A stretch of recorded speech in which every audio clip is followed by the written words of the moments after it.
Chapter 8, To Wives. Here is a footnote. Written in 1939, when there were few women in AA, this chapter assumes that the alcoholic in the home is likely to be the husband. But many of the suggestions given here may be adapted to help the person who lives with a woman alcoholic, whether she is still drinking or is recovering in AA. With few exceptions, our book thus far has spoken of men. But what we have said applies quite as much to women. Our activities in behalf of women who drink are on the increase. There is every evidence that women regain their health as readily as men if they try our suggestions. But for every man who drinks, others are involved. The wife who trembles in fear of the next debauch, the mother and father who see their son wasting away. Among us are wives, relatives, and friends whose problem has been solved, as well as some who have not yet found a happy solution. We want the wives of Alcoholics Anonymous to address the wives of men who drink too much. What they say will apply to nearly everyone bound by ties of blood or affection to an alcoholic. As wives of Alcoholics Anonymous, we would like you to feel that we understand as perhaps few can. We want to analyze mistakes we have made. We want to leave you with the feeling that no situation is too difficult and no unhappiness too great to be overcome. We have traveled a rocky road. There's no mistake about that. We have had long rendezvous with hurt pride, frustration, self-pity, misunderstanding, and fear.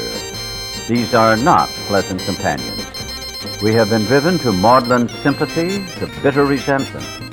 Some of us veered from extreme to extreme, ever hoping that one day our loved ones would be themselves once more. Our loyalty and the desire that our husbands hold up their heads and be like other men have begotten all sorts of predicaments. We have been unselfish and self-sacrificing. We have told innumerable lies to protect our pride and our husbands' reputations. We have prayed. We have begged. We have been patient. We have struck out viciously. We have run away. We have been hysterical. We have been terror-stricken. We have sought sympathy. We have had retaliatory love affairs with other men. Our homes have been battlegrounds many an evening. In the morning, we have kissed and made up. Our friends have counseled chucking the men, and we have done so with finality, only to be back in a little while, hoping, always hoping. Our men have sworn great solemn oaths that they were through drinking forever. We have believed them when no one else could or would. And then, in days, weeks, or months, a fresh outburst. We seldom had friends at our homes, never knowing how or when the men of the house would appear. We could make few social engagements. We came to live almost alone. When we were invited out, our husbands sneaked so many drinks that they spoiled the occasion. If, on the other hand, they took nothing, their self-pity made them killjoys. There was never financial security. Positions were always in jeopardy or gone. An armored car would not have brought the pay envelopes home. The checking account melted like snow in June. Sometimes there were other women. How heartbreaking was this discovery. How cruel to be told they understood our men as we did not. The bill collectors, the sheriffs, the angry taxi drivers, the policemen, the bums, the pals, and even the ladies they sometimes brought home. Our husbands thought we were so inhospitable. Joy killer, nag, wet blanket, that's what they said. Next day they would be themselves again, and we would forgive and try to forget. We have tried to hold the love of our children for their father. We have told small tots that father was sick, which was much nearer the truth than we realized. They struck the children, kicked out door panels, smashed treasured crockery, and ripped the keys out of pianos. In the midst of such pandemonium, they may have rushed out, threatening to live with the other woman forever. In desperation, we have even got tied ourselves, the drunk to and all drunks. The unexpected result was that our husbands seemed to like it. Perhaps at this point we got a divorce and took the children home to father and mother. Then we were severely criticized by our husband's parents for desertion. Usually, we did not leave. We stayed on and on. We finally sought employment ourselves as destitution faced us and our families. We began to ask medical advice as the sprees got closer together. The alarming physical and mental symptoms, the deepening pall of remorse, depression, and inferiority that settled down on our loved ones, these things terrified and distracted us. As animals on a treadmill, we have patiently and wearily climbed, falling back in exhaustion after each futile effort to reach solid ground. Most of us have entered the final stage with its commitment to health resorts, sanitariums, hospitals, and jails. Sometimes there were screaming delirium and insanity. Death was often near. Under these conditions, we naturally made mistakes. Some of them rose out of ignorance of alcoholism. Sometimes we sensed dimly that we were dealing with sick men. Had we fully understood the nature of the alcoholic illness, we might have behaved differently. How could men who love their wives and children be so unthinking, so callous, so cruel? There could be no love in such persons, we thought. And just as we were being convinced of their heartlessness, they would surprise us with fresh resolves and new attentions. For a while, they would be their old sweet selves, only to dash the new structure of affection to pieces once more. Ask why they commenced to drink again, they would reply with some silly excuse, or none. It was so baffling, so heartbreaking. Could we have been so mistaken in the men we married? When drinking, they were strangers. Sometimes they were so inaccessible that it seemed as though a great wall had been built around them. And even if they did not love their family, how could they be so blind about themselves? What had become of their judgment, their common sense, their willpower? Why could they not see that drink meant ruin to them? Why was it, when these dangers were pointed out, that they agreed and then got drunk again immediately? These are some of the questions which race through the mind of every woman who has an alcoholic husband. We hope this book has answered some of them. Perhaps your husband has been living in that strange world of alcoholism where everything is distorted and exaggerated. You can see that he really does love you with his better self. Of course, there is such a thing as incompatibility, but in nearly every instance, the alcoholic only seems to be unloving and inconsiderate. It is usually because he is warped and sickened that he says and does these appalling things. Today, most of our men are better husbands and fathers than ever before. Try not to condemn your alcoholic husband, no matter what he says or does. He's just another very sick, unreasonable person. Treat him, when you can, as though he had pneumonia. When he angers you, remember that he is very ill. There is an important exception to the foregoing. We realize some men are thoroughly bad intentioned, that no amount of patience will make any difference. An alcoholic of this temperament may be quick to use this chapter as a club over your head. Don't let him get away with it. If you are positive he is one of this type, you may feel you had better leave. Is it right to let him ruin your life and the lives of your children? Especially when he has before him a way to stop his drinking and abuse if he really wants to pay the price. The problem with which you struggle usually falls within one of four categories. 1, your husband may be only a heavy drinker. His drinking may be constant, or it may be heavy only on certain occasions. Perhaps he spends too much money for liquor. It may be slowing him up mentally and physically, but he does not see it. Sometimes he is a source of embarrassment to you and his friends. He is positive he can handle his liquor, that it does him no harm, that drinking is necessary in his business. He would probably be insulted if he were called an alcoholic. This world is full of people like him. Some will moderate or stop altogether, and some will not. Of those who keep on, a good number will become true alcoholics after a while. 2, your husband is showing lack of control, or he is unable to stay on the water wagon even when he wants to. He often gets entirely out of hand when drinking. He admits this is true, but is positive that he will do better. He has begun to try, with or without your cooperation, various means of moderating or staying dry. Maybe he's beginning to lose his friends. His business may suffer somewhat. He is worried at times and is becoming aware that he cannot drink like other people. He sometimes drinks in the morning and through the day also to hold his nervousness in check. He is remorseful after serious drinking bouts and tells you he wants to stop. But when he gets over the spree, he begins to think once more how he can drink moderately next time.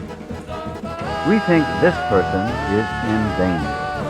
These are the earmarks of a real alcoholic.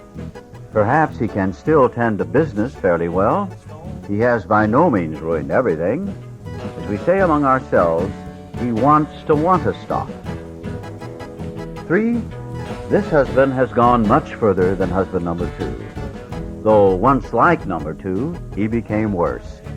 His friends have slipped away, his home is a near wreck, and he cannot hold a position.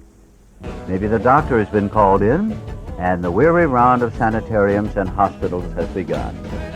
He admits he cannot drink like other people, but does not see why. He clings to the notion that he will yet find a way to do so. He may have come to the point where he desperately wants to stop, but cannot. His case presents additional questions which we shall try to answer for you. You can be quite hopeful of a situation like this. 4. You may have a husband of whom you completely despair. He has been placed in one institution after another. He is violent or appears definitely insane when drunk. Sometimes he drinks on the way home from the hospital. Perhaps he has had delirium tremens. Doctors may shake their heads and advise you to have him committed. Maybe you have already been obliged to put him away. This picture may not be as dark as it looks. Many of our husbands were just as far gone, yet they got well. Let's now go back to husband number 1. Oddly enough, he is often difficult to deal with. He enjoys drinking. It stirs his imagination. His friends feel closer over a highball. Perhaps you enjoy drinking with him yourself when he doesn't go too far. You have passed happy evenings together, chatting and drinking before your fire. Perhaps you both like parties which would be dull without liquor. We have enjoyed such evenings ourselves. We had a good time. You know all about liquor as a social lubricant. Some, but not all of us, think it has its advantages when reasonably used. The first principle of success is that you should never be angry. Even though your husband becomes unbearable and you have to leave him temporarily, you should, if you can, go without rancor. Patience and good temper are most necessary. Our next thought is that you should never tell him what he must do about his drinking. If he gets the idea that you are a nag or a killjoy, your chance of accomplishing anything useful may be zero. He will use that as an excuse to drink more. He will tell you he is misunderstood. This may lead to lonely evenings for you. He may seek someone else to console him, not always another man. Be determined that your husband's drinking is not going to spoil your relations with your children or your friends. They need your companionship and your help. It is possible to have a full and useful life, though your husband continues to drink. We know women who are unafraid, even happy, under these conditions. Do not set your heart on reforming your husband. You may be unable to do so, no matter how hard you try. We know these suggestions are sometimes difficult to follow, but you will save many a heartbreak if you can succeed in observing them. Your husband may come to appreciate your reasonableness and patience. This may lay the groundwork for a friendly talk about his alcoholic problem. Try to have him bring up the subject himself. Be sure you are not critical during such a discussion. Attempt instead to put yourself in his place. Let him see that you want to be helpful rather than critical. When a discussion does arise, you might suggest he read this book or at least the chapter on alcoholism. Tell him you have been worried, though perhaps needlessly. You think he ought to know the subject better? as everyone should have a clear understanding of the risk he takes if he drinks too much. Show him you have confidence in his power to stop or moderate. Say you do not want to be a wet blanket, but you only want him to take care of his health. Thus, you may succeed in interesting him in alcoholism. He probably has several alcoholics among his own acquaintances. You might suggest that you both take an interest in them. Drinkers like to help other drinkers. Your husband may be willing to talk to one of them. If this kind of approach does not catch your husband's interest, it may be best to drop the subject. But after a friendly talk, your husband will usually revive the topic himself. This may take patient waiting, but it will be worth it. Meanwhile, you might try to help the wife of another serious drinker. If you act upon these principles, your husband may stop or moderate.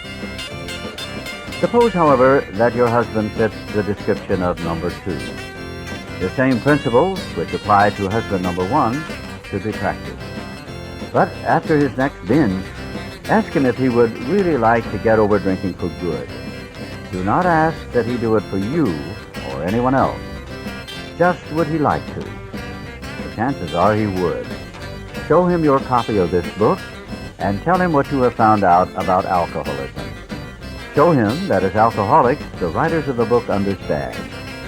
Tell him some of the interesting stories you have read. If you think he will be shy of a spiritual remedy, ask him to look at the chapter on alcoholism. Then perhaps he will be interested enough to continue.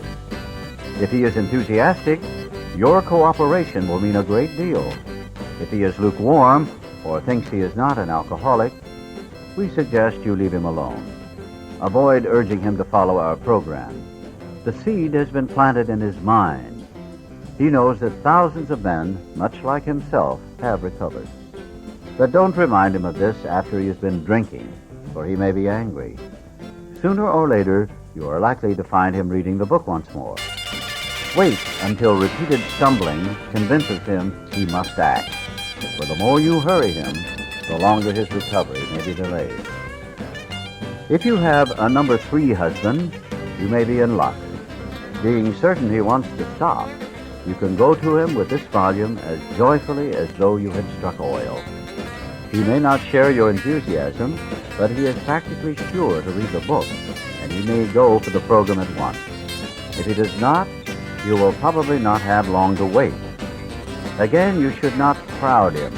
Let him decide for himself. Cheerfully see him through more sprees.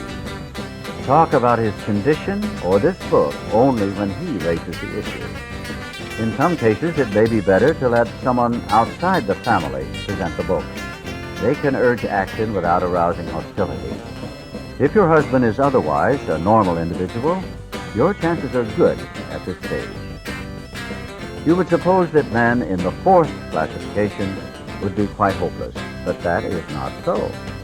Many of Alcoholics Anonymous were like that. Everybody had given them up.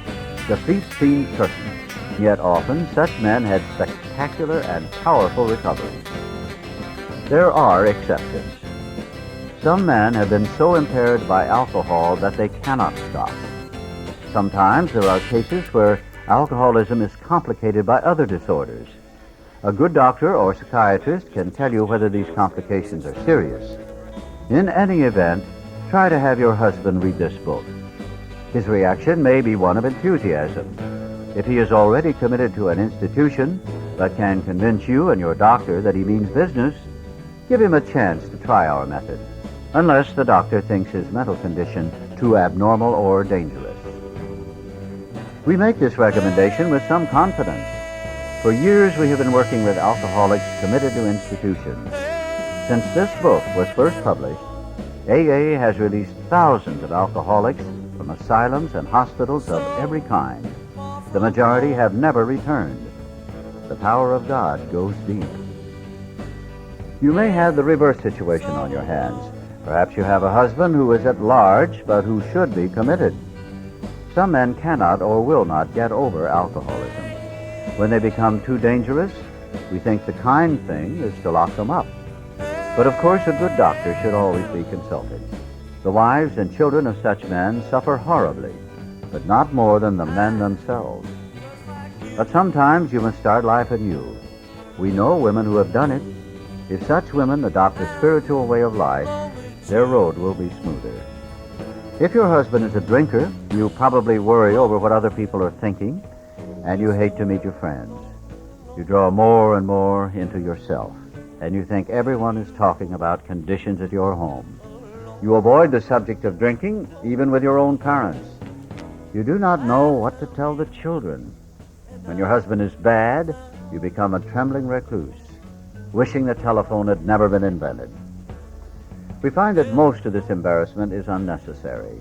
While you need not discuss your husband at length, you can quietly let your friends know the nature of his illness. But you must be on guard not to embarrass or harm your husband. When you have carefully explained to such people that he is a sick person, you will have created a new atmosphere. Barriers which have sprung up between you and your friends will disappear with the growth of sympathetic understanding. You will no longer be self-conscious or feel that you must apologize as though your husband were a weak character. He may be anything but that. Your new courage, good nature, and lack of self-consciousness will do wonders for you socially. The same principle applies in dealing with the children.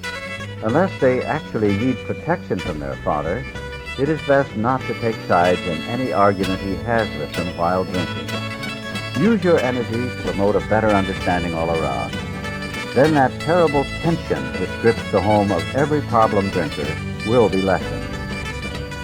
Frequently, you have felt obliged to tell your husband's employer and his friends that he was sick, when, as a matter of fact, he was tight. Avoid answering these inquiries as much as you can. Whenever possible, let your husband explain. Your desire to protect him should not cause you to lie to people when they have a right to know where he is and what he is doing. Discuss this with him when he is sober and in good spirits. Ask him what you should do if he places you in such a position again. But be careful not to be resentful about the last time he did so.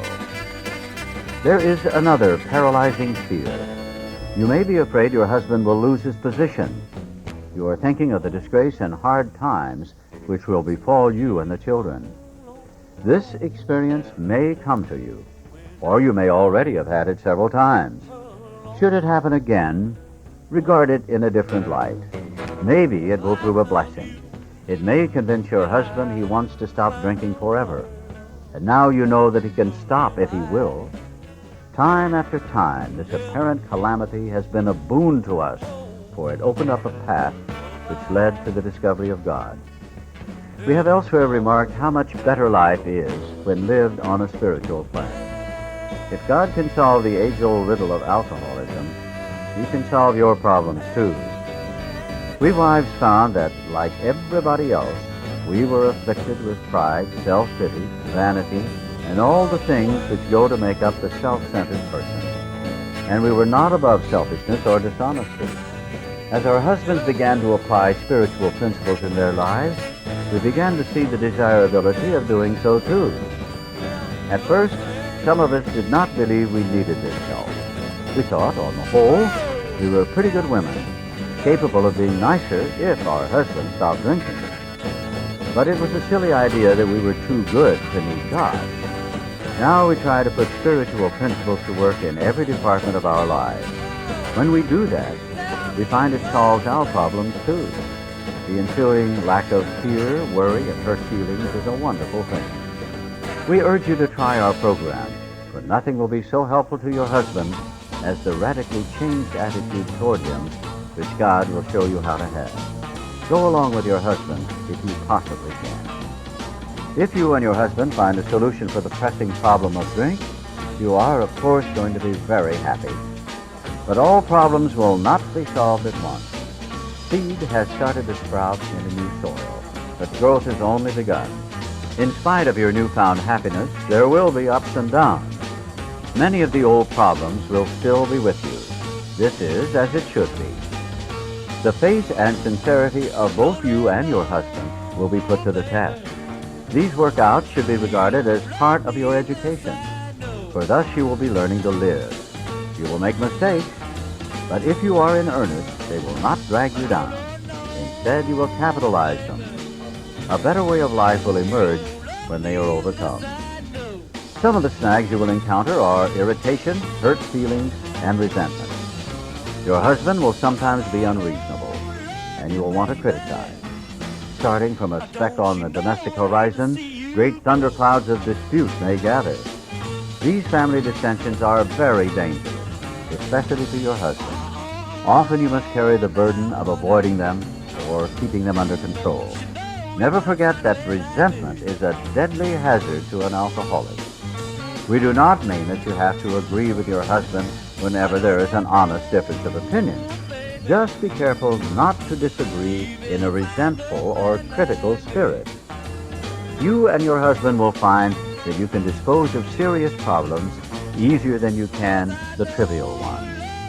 Next time you and he have a heated discussion, no matter what the subject, it should be the privilege of either to smile and say, "This is getting serious. I'm sorry I got disturbed. Let's talk about it later." If your husband is trying to live on a spiritual basis, he will also be doing everything in his power to avoid disagreement or contention. Your husband knows he owes you more than sobriety. He wants to make good. Yet you must not expect too much. His ways of thinking and doing are the habits of years. Patience, tolerance, understanding, and love are the watchwords. Show him these things in yourself, and they will be reflected back to you from him. Live and let live is the rule. If you both show a willingness to remedy your own defects, there will be little need to criticize each other.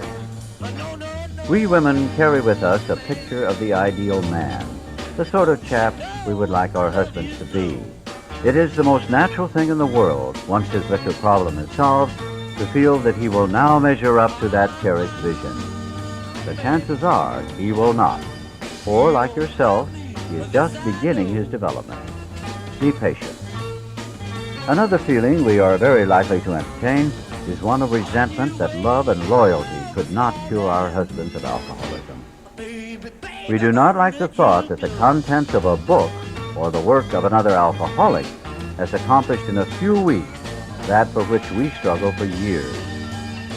At such moments, we forget that alcoholism is an illness over which we could not possibly have had any power.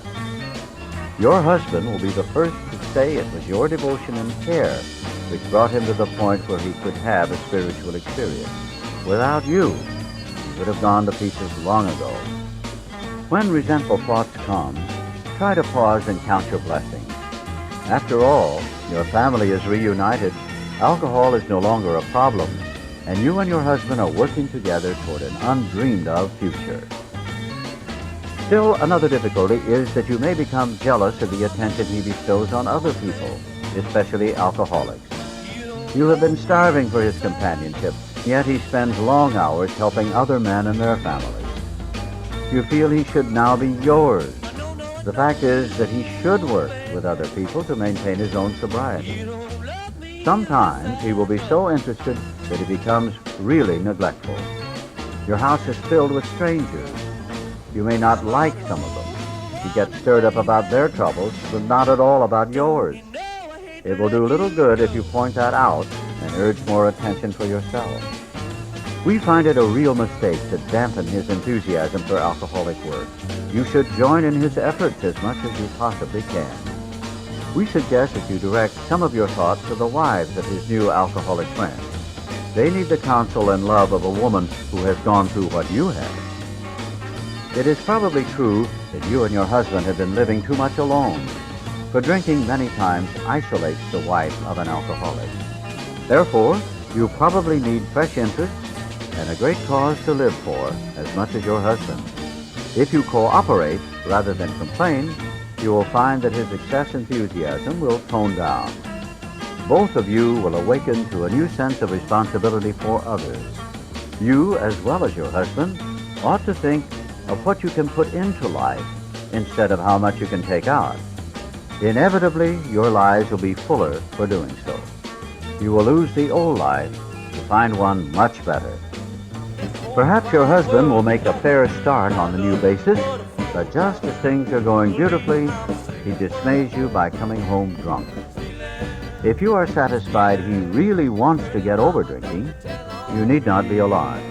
Though it is infinitely better that he have no relapse at all, as has been true with many of our men, it is by no means a bad thing in some cases. Your husband will see at once that he must redouble his spiritual activities if he expects to survive. You need not remind him of his spiritual deficiency. He will know of it. Cheer him up and ask him how you can be still more helpful. The slightest sign of fear or intolerance may lessen your husband's chance of recovery.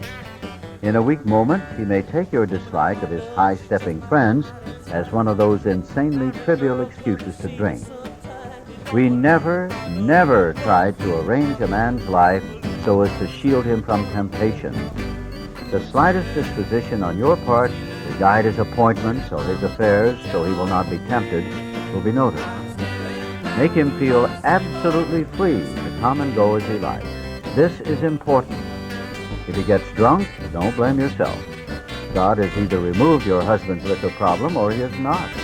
If not, it had better be found out right away. Then you and your husband can get right down to fundamentals. If a repetition is to be prevented, place the problem, along with everything else, in God's hands. We realize that we have been giving you much direction and advice. We may have seemed to lecture. If that is so, we are sorry. For we ourselves don't always care for people who lecture us. But what we have related is based upon experience, some of it painful. We had to learn these things the hard way. That is why we are anxious that you understand and that you avoid these unnecessary difficulties. So, to you out there who may soon be with us, we say good luck and God bless you. The Fellowship of Al-Anon Family Group was formed about 13 years after this chapter was written. Though it is entirely separate from Alcoholics Anonymous, it uses the general principles of the AA program as a guide for husbands, wives, relatives, friends, and others close to alcoholics. The foregoing pages, though addressed only to wives, indicate the problems such people may face. Alateen for teenage children of alcoholics is part of Al-Anon. If there is no Al-Anon listing in your local telephone book, you may obtain further information on Al-Anon Family Group by writing to its World Service Office, Box 182, Madison Square Station, New York, New York, 10010.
move.